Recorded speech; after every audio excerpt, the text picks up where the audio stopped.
4.5 megawatt में मेरा bill बना है। पहला बिल बना 25 लाख रुपए का, दूसरा बिल बना 24 लाख रुपए का, तीसरा 26 लाख रुपए का, ये चौथा बिल आएगा 5 तारीख को।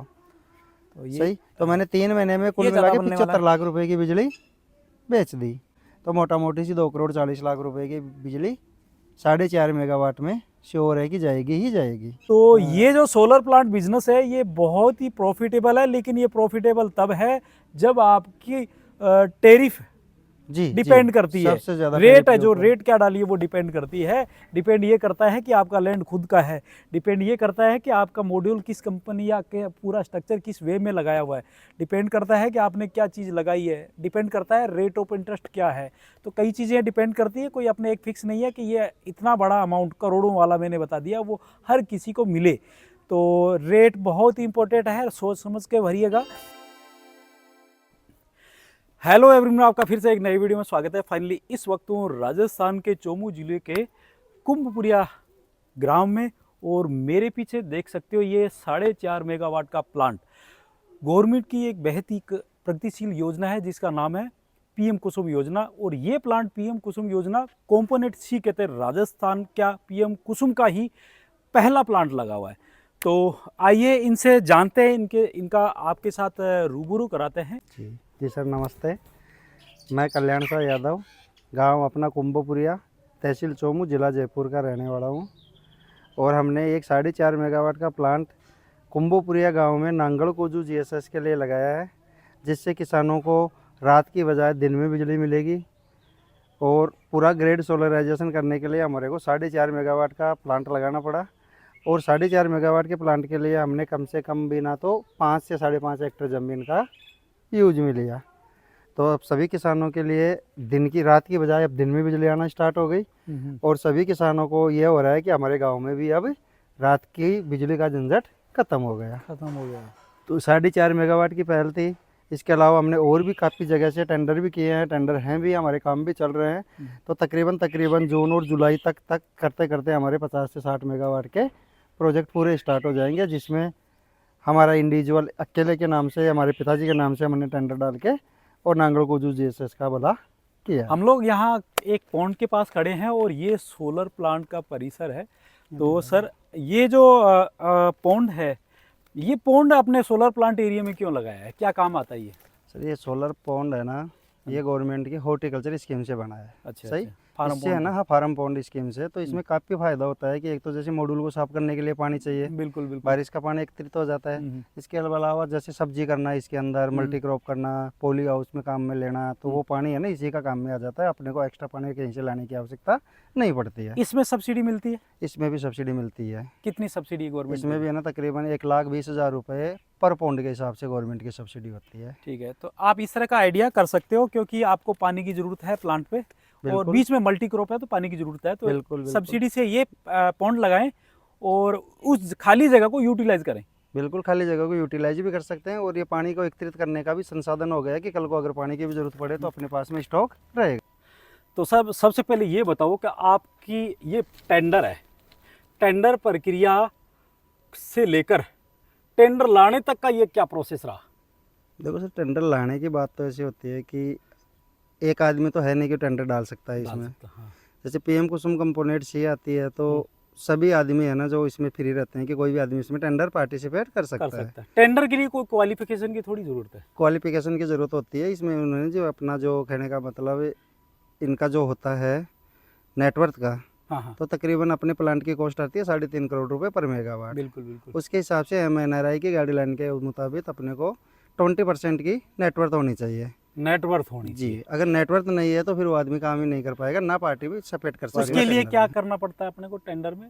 टेंडर में क्या दिखाना पड़ता है? अपनी जैसे मान लो कि मूवेबल इमूवेबल संपत्ति होती है ना, हाँ। उसका CA सर्टिफिकेट जारी करवाना पड़ता है। CA सर्टिफिकेट जारी करवाना पड़ता है जी। वो टेंडर फिलअप करने के दौरान उसमें कंपलसरी है, वो देना पड़ता है। मतलब टेंडर भरते वक्त या टेंडर नहीं, बिडिंग के टाइम? टेंडर बिडिंग के टाइम में, बिडिंग के टाइम में CA से आपको आपकी नेटवर्क का देना पड़ता है ब्यौरा। जी। आपका सर टेंडर कितने में हुआ?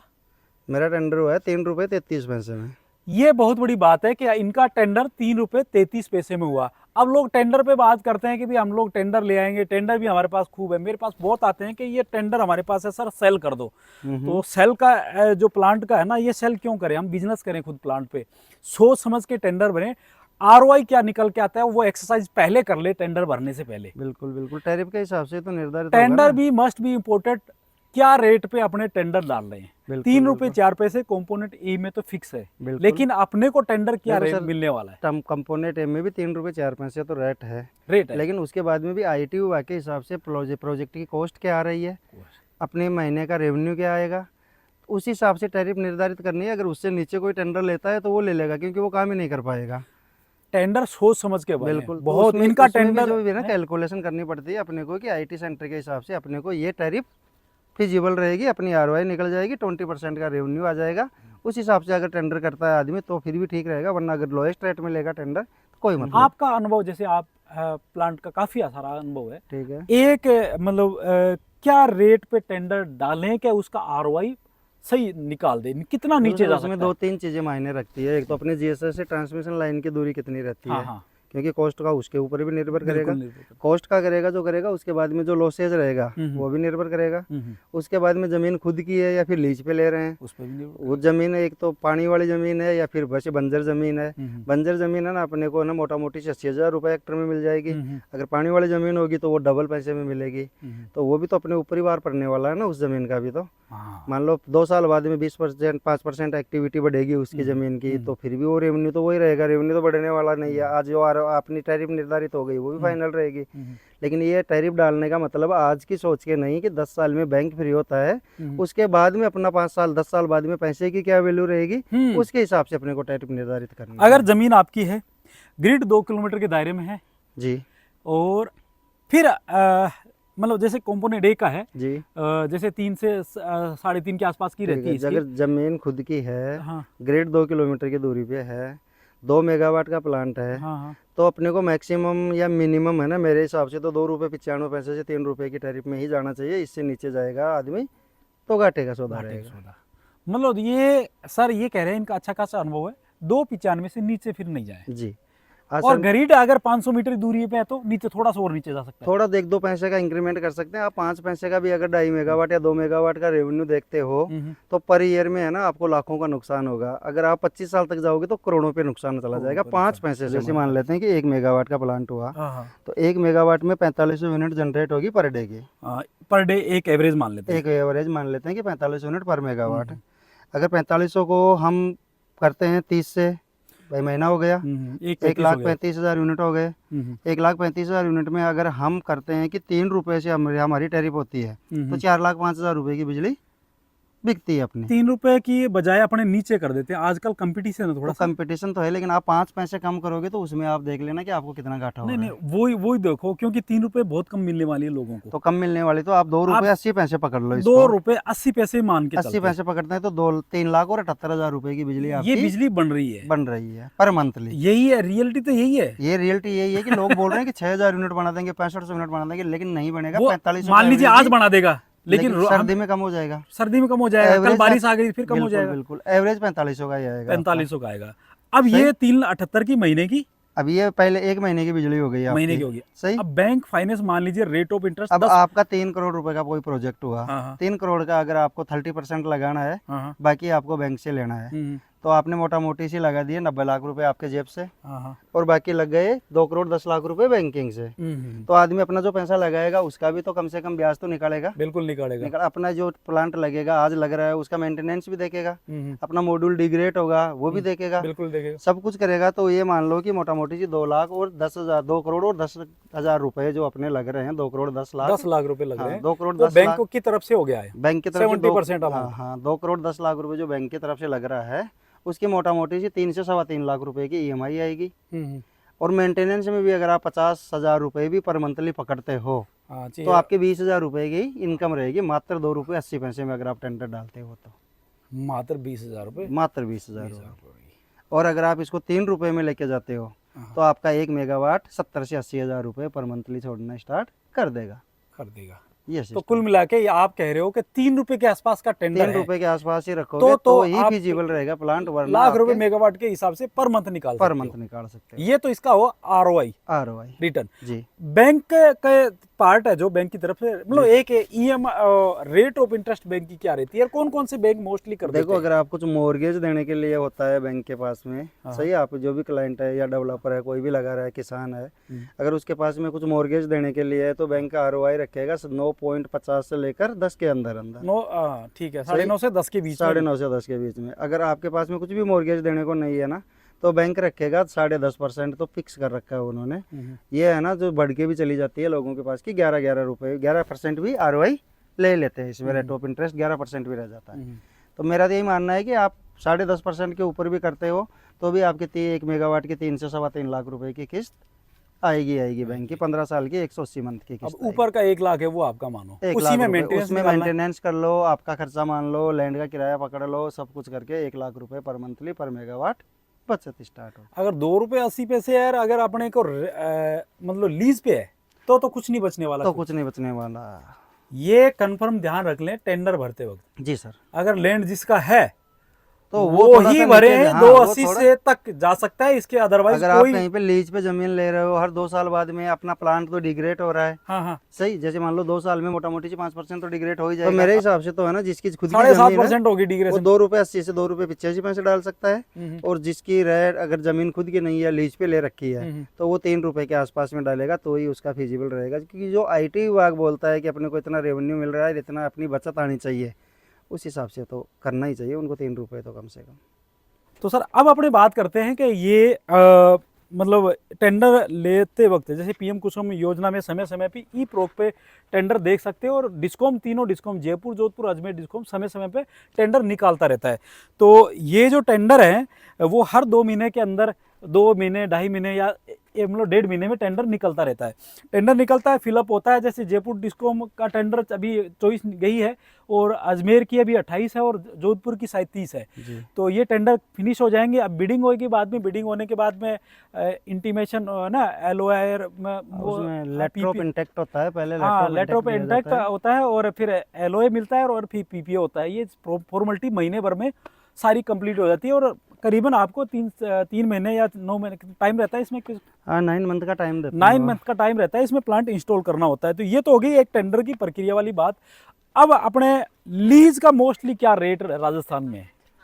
तो राजस्थान में भी है ना, अलग काफी अलग अलग अलग जगह पे लोकेशन है। डिस्कॉम ने तो जो निर्धारित कर रखा है वो डीएलसी के आधार पे कर रखा है। वो कितना है डिस्कॉम का? डीएलसी के हिसाब से बोलते हैं वो, कि अगर आपकी डीएलसी 8 लाख रुपए पर हेक्टर आ रही है, तो आपको 80,000 रुपए प्रति हेक्टर पर ईयर पे करने पड़ेंगे। पर ईयर पे करने पड़ेंगे। अगर आपकी डीएलसी रेट 16 लाख से ऊपर जा रही है, तो आपको 1,60,000 रुपए प्रति हेक्टर पर ईयर। ये तो है लीज वालों का जी। जिसने, अब ये जैसा खुद का लैंड है जी, तो अब जैसे टेंडर अपने पास आ गया, PPA हो गया जी।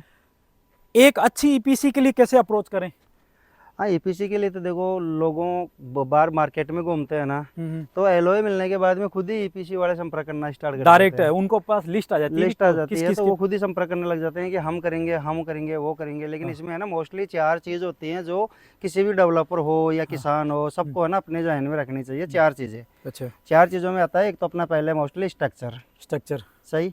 डिजाइनिंग का काम तो है ना, तो वो कोई भी आदमी करवा के देगा, कोई भी इंजीनियर ले पकड़ो, इंजीनियर को पकड़ो, डिजाइन कर देगा। लेकिन मामला होता है कि मटेरियल चॉइस करने का। मटेरियल में क्या होता है कि एक तो स्ट्रक्चर हो गया, अपने को हेवी लेना है, हॉट डिप लेना है, जीआई पे अपने को सिर्फ हेड सेक्शन रखना है स्ट्रक्चर का, बाकी का पूरा कंप्लीट स्ट्रक्चर हॉट डिप रखना है। हॉट डिप रखना पूरा स्ट्रक्चर। अपना जो स्ट्रक्चर का हेड सेक्शन आता है ना, वो करना है मात्र। जैसे ये हॉट डिप है, ये वाला हॉट डिप है, ये वाला हॉट डिप है, लेकिन इसका जो ऊपर का हेड सेक्शन है जिसके ऊपर मॉड्यूल रखते हैं, ये अपना जीआई हो जाएगा, जीआई, बाकी का हो जाएगा एचडीजी, नीचे वाला एचडीजी। जी सर। अब टेंडर आने के बाद में आपने मार्केट में घूम के प्लांट विजिट करके अधिक से अधिक एक ऐसे निर्णय में पहुंचे कि आप हमें ईपीसी को अप्रोच करना है। तो ईपीसी एक अनुभवी ईपीसी हो जिसमें अच्छा काम किया और ज़्यादा काम किया हो, और अब वो काम कैसे आगे धरातल पे मूर्त रूप लाता है, जैसे आपने प्लांट पूरा खड़ा कर दिया। देखो सर, प्लांट को करने के लिए ईपीसी तो आप चॉइस कर ही लो। हाँ। ईपीसी चॉइस करने के बाद में है ना, आपको सबसे पहले जमीन का डायरेक्शन देखना पड़ता है, नॉर्थ साउथ का। नॉर्थ साउथ कि आपने जो जमीन चॉइस की है वो प्रॉपर नॉर्थ साउथ में आ रही है कि नहीं आ रही है। अगर आपकी ज़मीन प्रॉपर नॉर्थ साउथ में नहीं आएगी तो आपके स्ट्रक्चर की कॉस्ट ज़्यादा लगेगी और ज़मीन की क्वांटिटी ज़्यादा लगने वाली है। ठीक है। सही। हाँ हाँ अब स्ट्रक्चर भी हो गया, हाँ मॉड्यूल भी हो गए हाँ हाँ और प्लांट भी कमीशनिंग हो गया। हाँ हाँ। सब कुछ हो सकता है अगर आप प्रॉपर खुद खड़े रह के अगर इसको काम पे ध्यान दोगे तो अगर आपने किसी भी ईपीसी के भरोसे छोड़ दिया तो आपका प्लांट सबसे सक्सेसफुल होगा ही रहेगा। नहीं। खड़े बिल्कुल। रह के प्लांट, ये अगर आपको नॉलेज होना बहुत जरूरी है कि क्या काम होने वाला है, किस हिसाब से होने वाला है।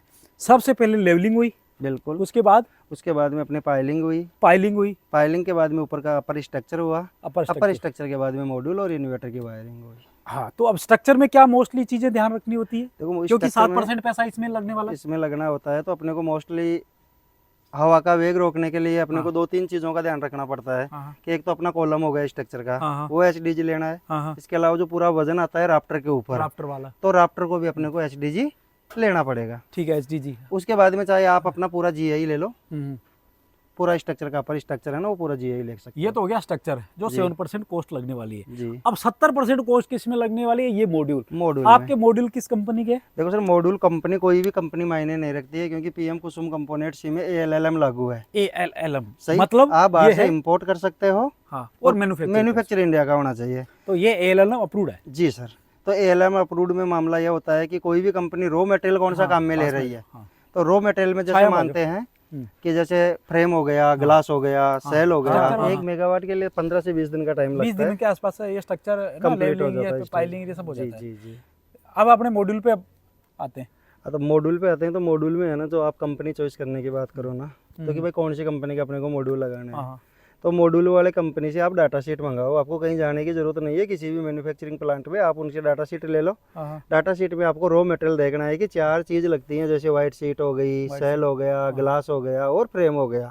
फ्रेम कितना mm का लग रहा है, कौन सा सेल काम में ले रहा है और कौन सा वाइट शीट लगा रहा है। अब ये 3 चीज़ क्लियर हो गई। उसके बाद में है ना, जो कोई भी कंपनी होती है तो कोई कंपनी देखती है 10% की बचत लेके काम कर लूँ मार्केट में, कोई देखती है कि मेरा तो नाम है मैं 20% में काम कर लूँ। तो आपको है ना रॉ मटेरियल के आधार पे 10% की बचत वाली कंपनी के पास में ही जाना चाहिए।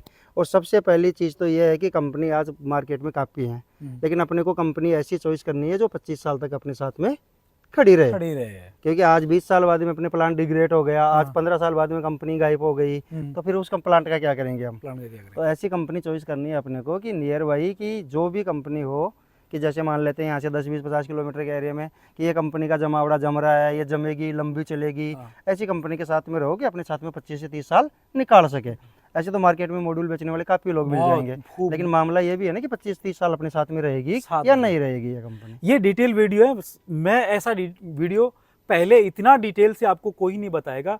आपको घर बैठे ये इस तरह की जानकारी मिल रही है बहुत सारी डिटेल के अंदर, जिसने मतलब प्लांट पीपीए हो गया हो या जैसे प्लांट का चल रहा है आपका उसका प्लान, तो ये बहुत काम आने वाली बातें हैं। सर अब मॉड्यूल पे अपने आते हैं। बिल्कुल। अब मॉड्यूल अपने अब किस टेक्नोलॉजी के ये मॉड्यूल है प्रेफर करोगे आप? बिल्कुल बिल्कुल सर, देखो मार्केट में लोग चल रहे हैं कि 590 वाट का आप बाईपेशियल टॉप कॉन मॉड्यूल लगाओ, लेकिन जगह उतनी ही है, सेल उतनी ही है उसके अंदर भी।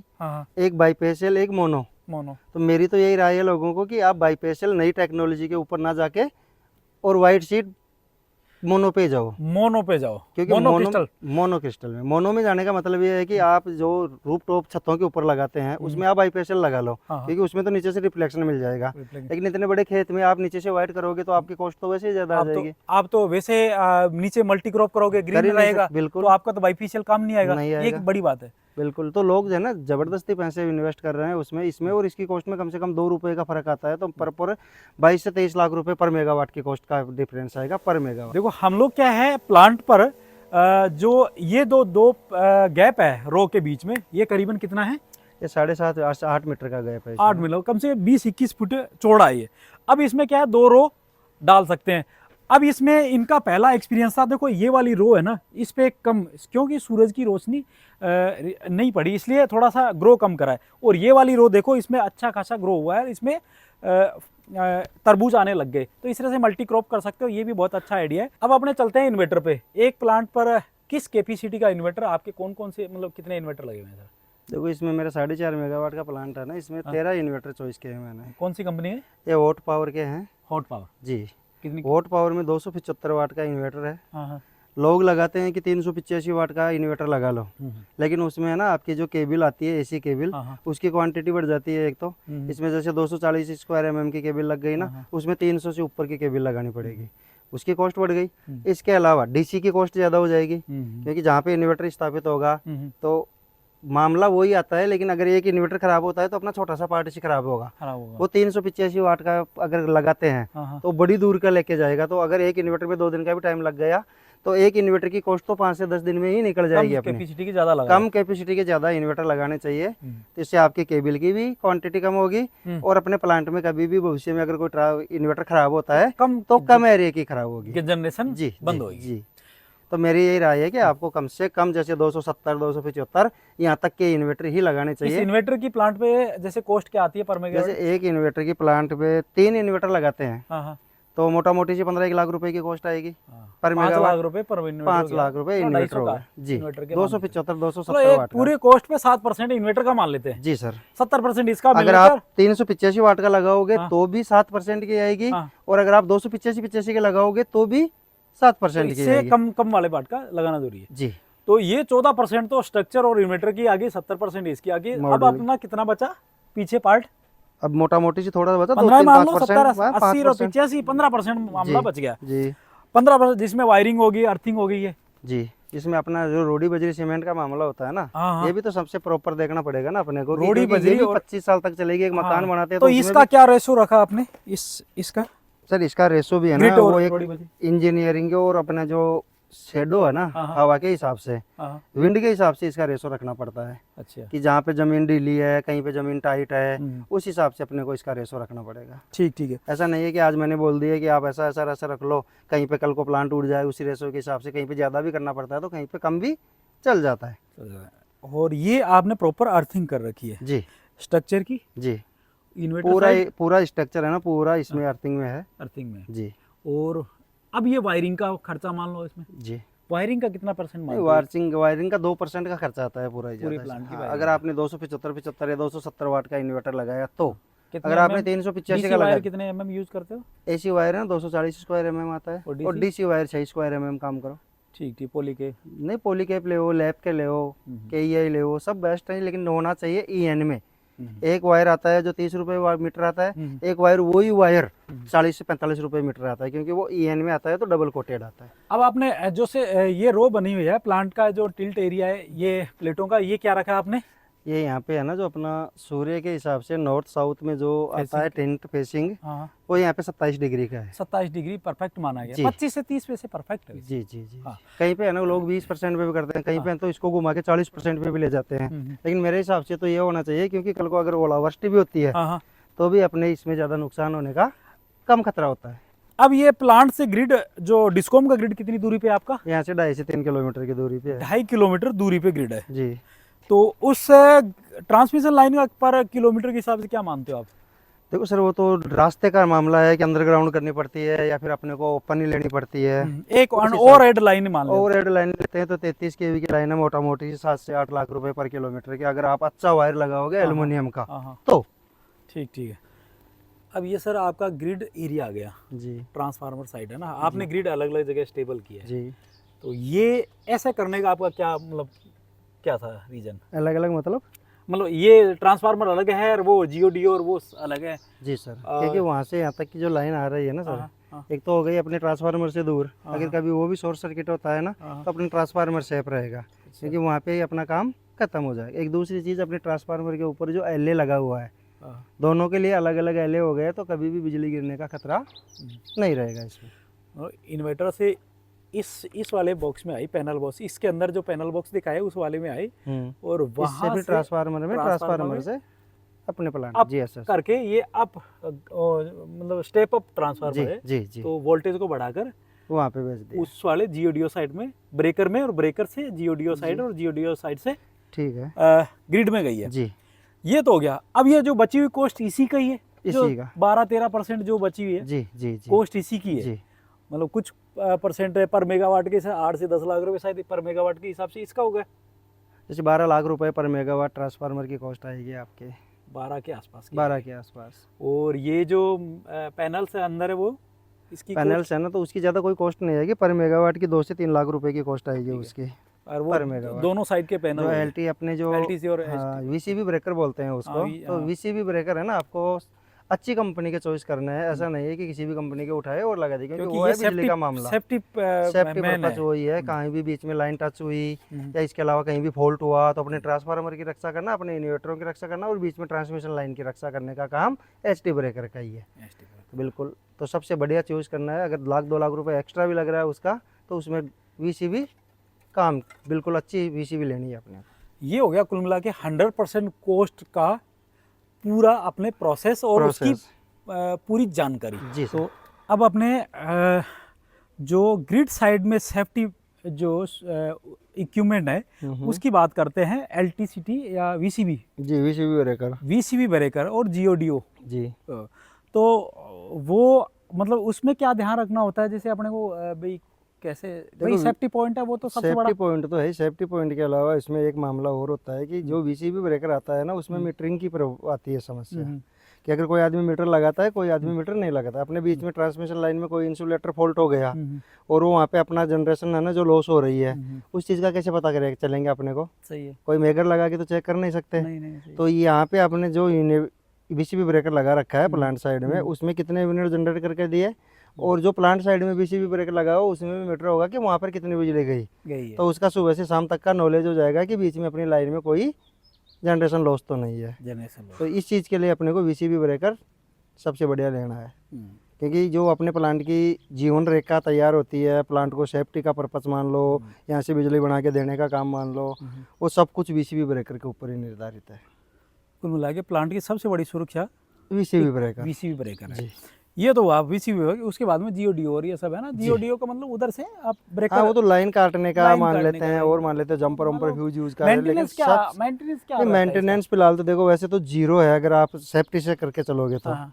अगर आप सेफ्टी नहीं रख रखे इसमें तो कोई जीरो का सिस्टम बाकी नहीं है। आप कितने भी कर लो, आज मॉड्यूल पे पत्थर फेंक रहे हैं, टूट रहा है, फूट रहा है, तो क्या मेंटेनेंस ही मेंटेनेंस रहेगा।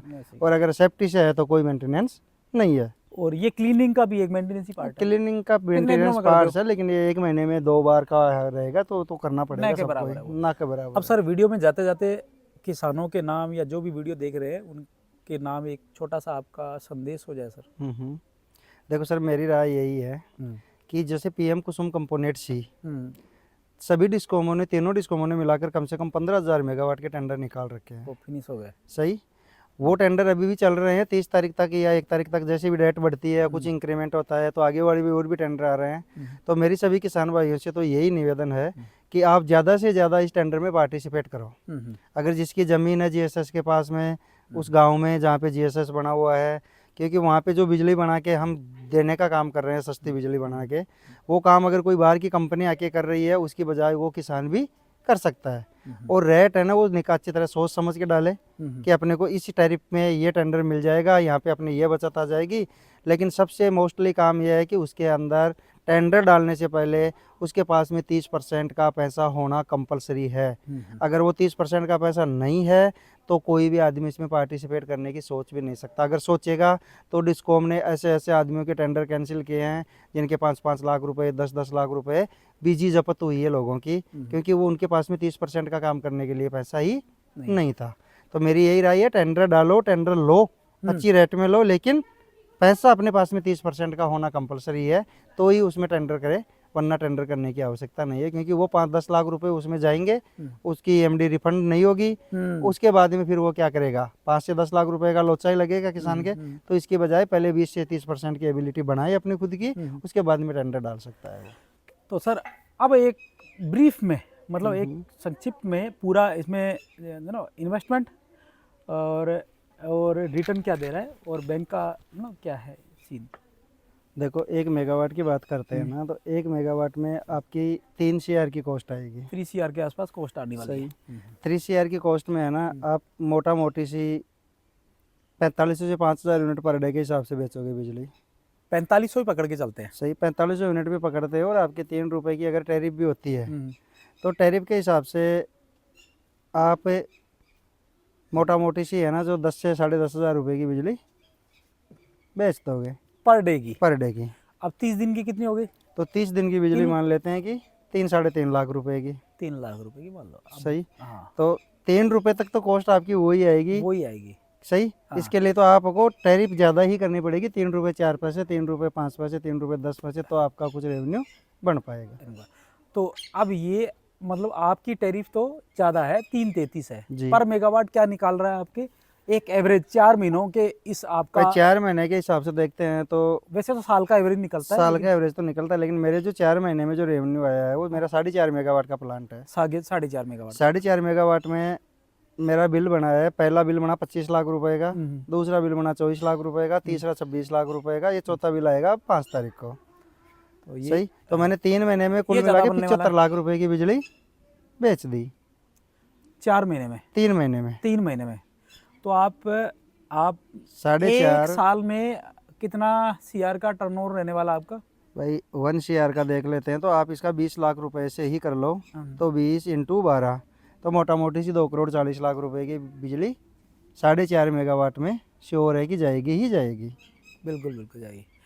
तो जो भी मेरे दर्शक है देखने वाले, कितनी बड़ी बात है कि इनका 4.5 मेगावाट का प्लांट है और इनका साल में करीबन 2 CR 2 करोड़ रुपए से भी 2 ज़्यादा करोड़ टर्नओवर, 40 लाख। सही है। 2.5 करोड़ के आसपास का टर्नओवर इनका अनुमानित रहने वाला है, जिन्होंने बिल्कुल। इसमें 25 लाख रुपए का तो बिलिंग इन्होंने रिटर्न ले लिया है।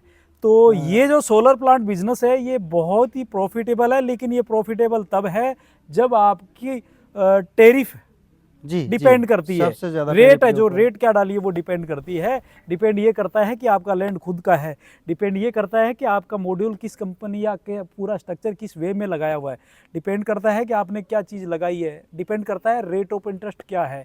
तो कई चीज़ें डिपेंड करती है, कोई अपने एक फिक्स नहीं है कि ये इतना बड़ा अमाउंट करोड़ों वाला मैंने बता दिया वो हर किसी को मिले।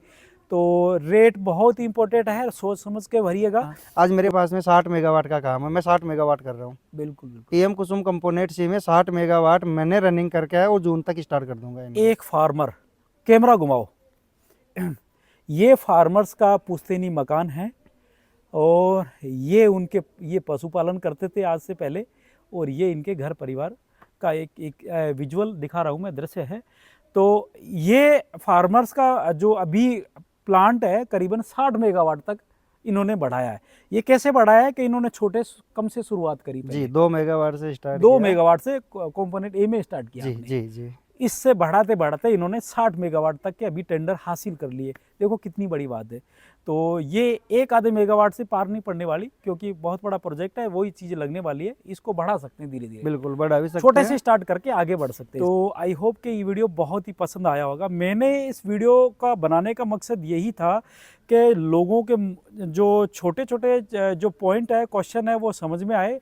बहुत बड़ा कॉस्टली ये प्रोजेक्ट है, लेकिन लगाने से पहले ये चीज़ें क्लियर हो जाएं। और मैंने एक अच्छे से अनुभवी फार्मर्स, बहुत इनके 1-2 प्लांट साइड हम जाएंगे, वो प्लांट इनके लगाए हुए हैं और उनका अच्छा खासा अनुभव है, इसलिए मैं इनके पास चल के आपके लिए आया हूँ। इसलिए आपका दायित्व बनता है कि इस वीडियो को शेयर करें और लाइक करें और इस मेरे चैनल के साथ जुड़ें, ताकि मैं नई नई वीडियो इस तरह की अपडेट लेकर आता रहूँ। और जब तक मेरा नया वीडियो नहीं आ जाए तब तक के लिए शुक्रिया। Good bye.